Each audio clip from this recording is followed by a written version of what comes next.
Bible reading Genesis chapter 16, verse 1 Hagar and Ishmael. Now Sarah, Abram's wife, had borne him no children, but she had an Egyptian slave named Hagar. Verse 2 So she said to Abram, "The Lord has kept me from having children. Go, sleep with my slave. Perhaps I can build a family through her." Abram agreed to what said. Sarah said. Sarai. My lens are really loud. Verse 3. So after Abram had been living in Canaan, Canaan, Canaan, Canaan, Ca- Canaan, Canaan. Oh my, I can't remember.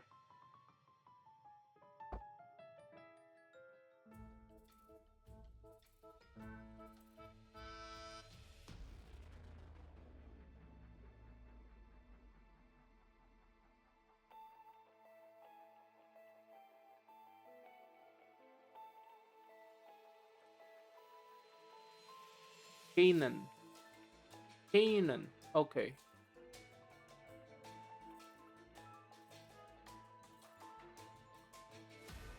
Verse 3. So after Abram had been living in Canaan 10 years, Sarai, his wife, took her Egyptian slave Hagar, and gave her to her husband to be his wife. Verse 4, he slept with Hagar and she conceived. When she knew she was pregnant, she began to despise her mistress. Um,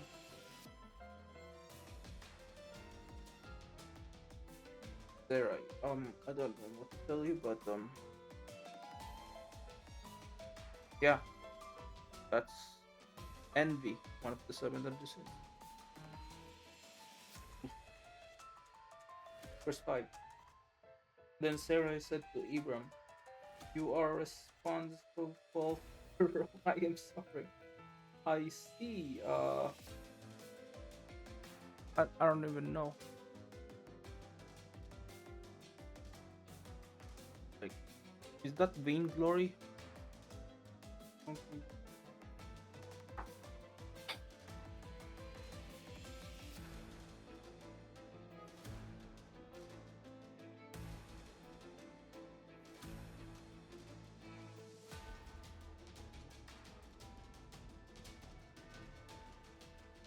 No, not.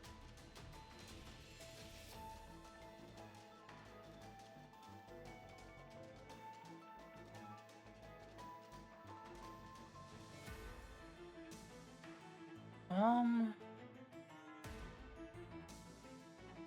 Okay, I guess not. Malice, maybe. Wrath? No. You are responsible for the wrong I am suffering. I put my slave into your arms, and now that she knows she is pregnant, she despises me. May the Lord judge between you and me. Um. Huh. Verse 6. Use your slave in your hands, Abram said. Do with her whatever you think best. Then Sarai mistreated Hagar, so she fled from her. Verse 7. The angel of the Lord found Hagar near a spring in the desert. It was the spring that is beside the road to Shur. Verse 8. And he said, Hagar, slave of Sarai, where have you come from? Where are you going? I'm running away from my mistress Sarai, he answered. Verse 9. Then the angel of the Lord told her, Go back to your mistress and submit to her.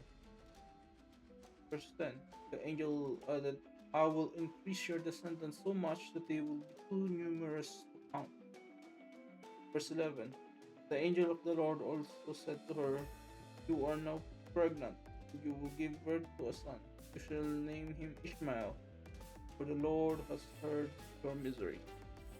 That's what Ishmael means?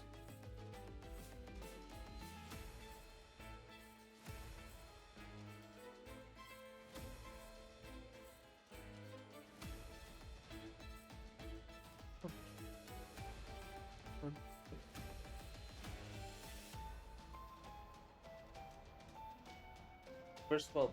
He will be a wild donkey of a man. His hand will be against everyone, and everyone's against him. You shall name will be a wild donkey of a man. That's not a wild donkey.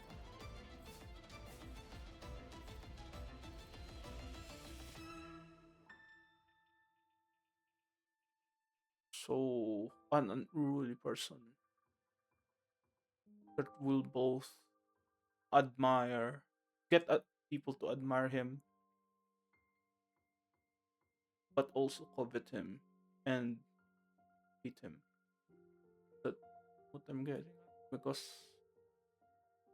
the next verse it says, oh, not verse, in the next statement, hand will be against everyone and everyone's hand against him, and he will live in hostility towards all his brothers. So, okay, never mind. It's no one will like him, but also because he does not have any capacity of wanting to be likable. A wild donkey from a wild donkey. Okay, that's making sense. Verse 13. She gave this name to the Lord who spoke to her. You are the God who sees me, for she said, I am now seen, the one who sees me. For that is why the well was called Ir Lahai Rol. It is still there between Kadesh and Bered. Verse 15. So Hagar bore Abram a son, and Abram gave the name Ishmael to the son she had born. Verse 16. Abram was 6 years old when Hagar bore him. Huh. Hagar bore Ishmael.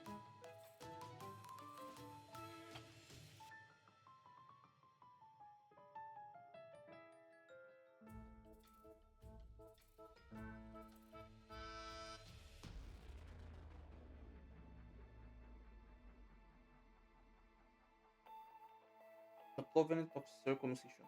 Okay. When verse 17 of Genesis. Verse 17? Chapter 17 of Genesis, verse 1, covenant of circumcision. When Abram was 99 years old, um, the Lord appeared to him and said, I am God Almighty. Walk before me faithfully and blameless. Verse 12. Then I will make my covenant between me and you and will greatly increase your numbers. Verse 3. Abram fell face down, and God said to him, verse 4, as for me, this is my covenant with you. You will be the father of many nations. Verse 5. No longer will you be called Abram. Your name will be Abraham. For I have made you a father of many nations. For I have made you a father of many nations. Verse 6.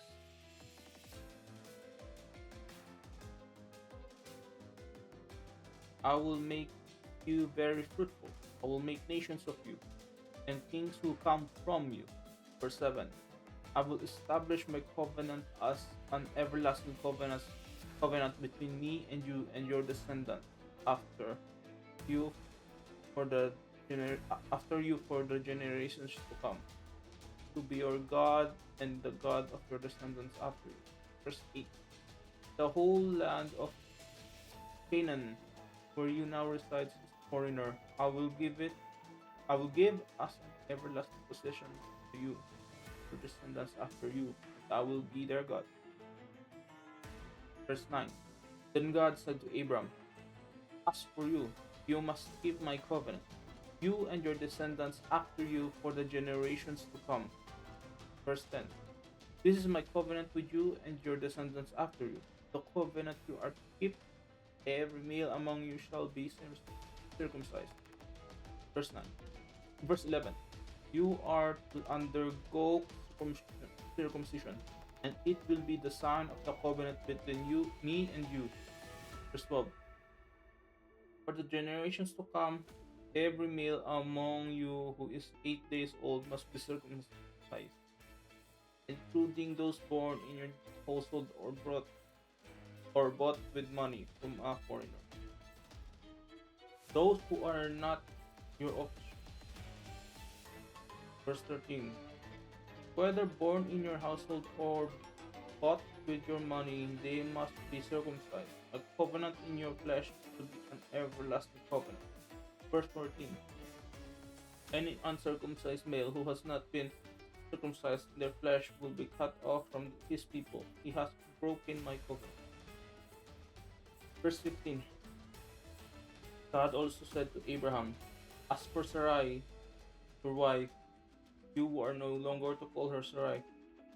Sarai, her name will be Sarah. Verse 16. Ah, forgot.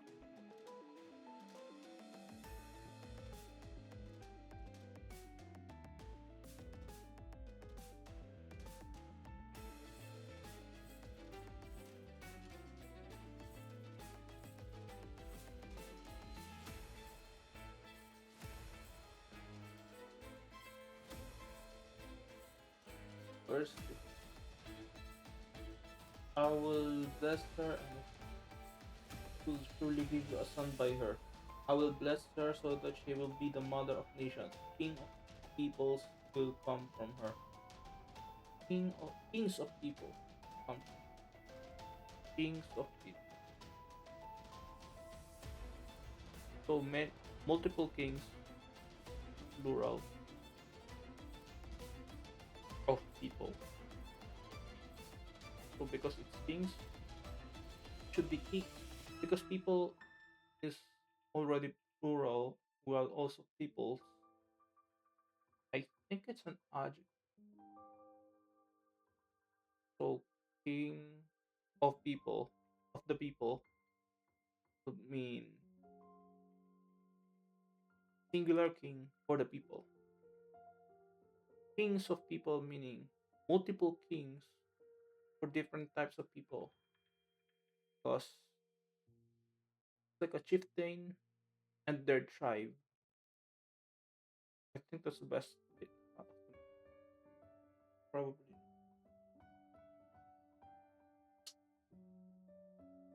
Verse 17. Abram fell face down, laughed, and said to himself, will a son be born to a man 100 years old? Will Sarah bear a child at the age of 90? Verse 18. Abram said to God, if only Ishmael might live under your blessing. Verse 19. Then God said, yes, but your wife Sarah will bear you a son, and you will call him Isaac. Isaac. Isaac. Isaac. Wait. Isaac. Isaac. Isaac. Okay.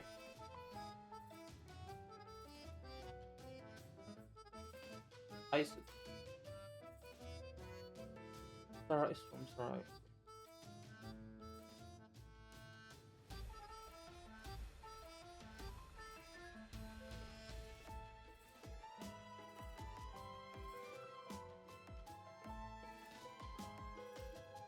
Verse 19. Then God said, yes, but your wife Sarah will bear you a son, and you will call him Isaac.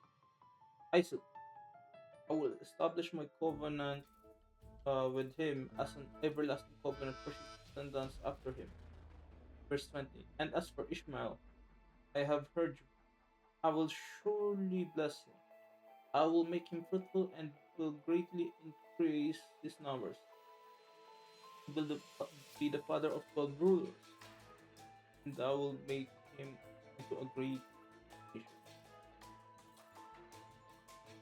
So, from what I can gather, that will make him into a great nation.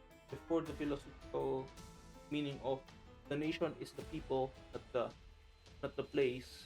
This is making it seem that the king is the nation. That's rather I will make him complete. 21. But my covenant I will verse 21. But my covenant I will establish with Isaac, whom Sarah will bear to you by this time next year. Verse 20. When he had finished speaking with Abraham, God went up from him. Verse 23. On that very day, Abraham took his son Ishmael and all those born in his household, or bought with his money every male in his household, and circumcised them, as God told him. 24. Abraham was 99 years old when he was circumcised. Verse 25. And his son Ishmael was 13. Verse 26. Abraham and his uh, Abraham and his son were both circumcised on that very day. Verse 27. Every male in Abraham's household, including those born in his household or bought from a foreigner, was circumcised with him. I see.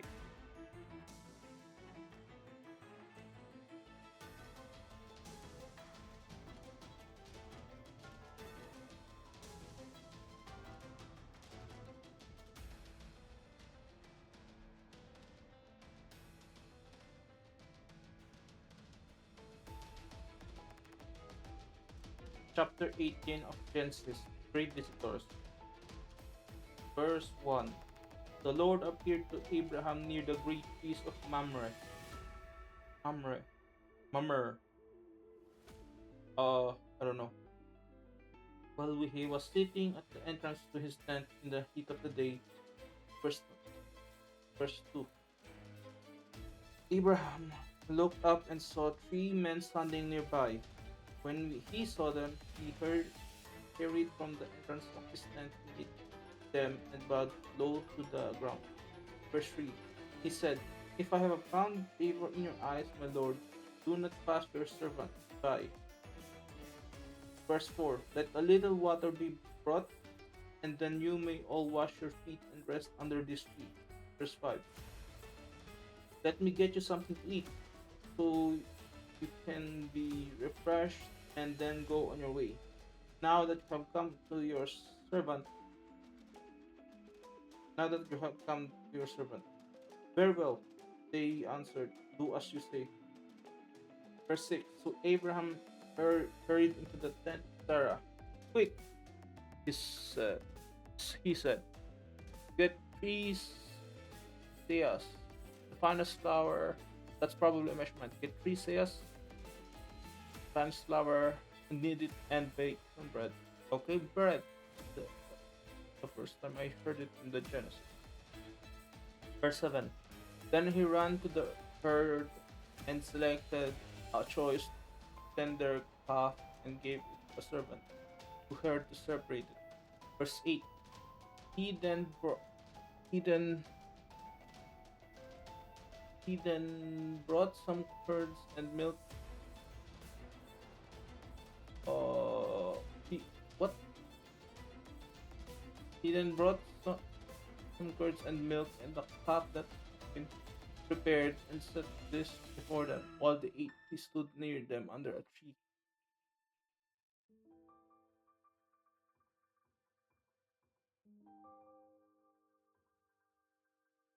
Verse 9. Where is your wife Sarah? They asked him. There in the tent, he said. Verse 10. Then one of them said, uh, I will surely return to you about this time next year, and Sarah, your wife, will have a son. Now Sarah was listening at the entrance to the tent, which was behind him. Verse 11. Abraham and Sarah were already very old, and Sarah was past the age of childbearing. Verse 12. So Sarah laughed to herself as she thought, after I am worn out and my Lord is old, will I now have displeasure? Verse 13. Then the Lord said to Abraham, why did Sarah laugh and say, will I really have a child now that I am old? Verse 14. Is anything too hard for the Lord? I will return to you at the appointed time next year, and Sarah will have a son. Verse 15. Sarah was afraid, so she sighed and said, I did not laugh. She said, yes, you did laugh.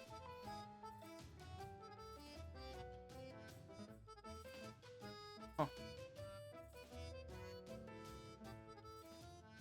Then Sarah, okay.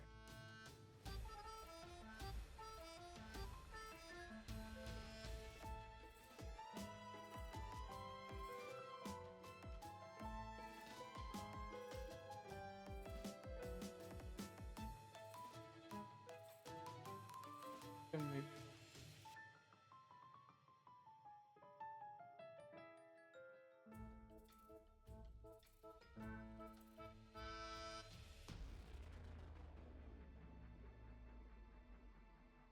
Very good. Abraham pleads for Sodom. Verse 16. When the men get up to leave, they look down toward Sodom, and Abraham walked along with them to see them on their way. Verse 17. Then the Lord said, shall I hide from Abraham? What am I to do? Verse 18. Abraham will surely become a great and powerful nation. All nations on earth will be blessed through him. Verse 19. For I have chosen him so that he will direct his children and his household after him, to keep the way of the Lord by doing what is right and just, so that the Lord will bring about for Abraham what he has promised. Verse 20. Then the Lord said, the outcry against Sodom and Gomorrah is so great and their sin so grievous. Verse 21. That I will go down and see if what they have done is as bad as the outcry that has reached me. If not, I will know. How did it reach him? Omniscience, of course. Or is the souls going there? The ones that got mistreated? Is the souls going to the Lord? I mean, that's fictional. That's what I'm thinking about in my head. But is the Bible are really not okay. Verse 22. The man turned away and went toward Sodom, but Abraham remained standing before the Lord. Verse 23. Then Abraham approached him and said, will you sweep away the righteous with the wicked? Verse 24. What if there are 50 righteous people in the city? Will you really sweep it away and not spare the place for the sake of the filthy righteous people in it? Verse 25. Far be it from you to do such a thing, to kill the righteous with the wicked, treating the righteous and the wicked alike. Far be it from you. Will not the judge fall or do right? Verse 26.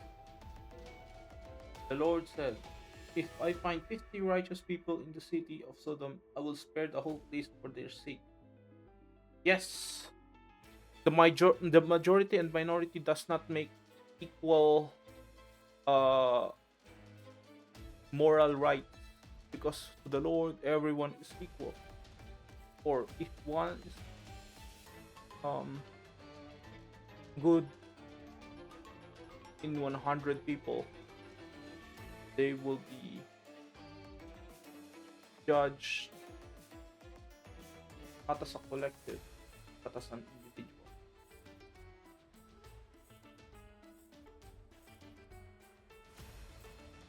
Verse 27. Then Abraham spoke up again. Now that I have been so bold as to speak to the Lord, though I am nothing but the dust and ashes. Verse 28. What if the number of the righteous is 5 less than 50? Will you destroy the whole city for lack of 5 people? If I find 45, he said, I will not destroy it. Verse 29. Once again he spoke to him. What if only 40 are found there? He said, for the sake of 40, I will not. Verse 30. Then he said, may the Lord not be angry, but let me speak. What if only 30 can be found there? He answered, I will not do it to find 30. Verse 31. Abraham said, now that I have been so bold as to speak to the Lord, what if only 20 can be found there? He said, for the sake of 20, I will not destroy it. Verse 32. Then he said, may the Lord not be angry, but let me speak just once more. What if only 10 can be found there? Answered, for the sake of 10, I will not destroy it. Verse 33. When the Lord had finished speaking with Abraham, he left, and Abraham returned to home. That's okay. Hmm. The all benevolent Almighty.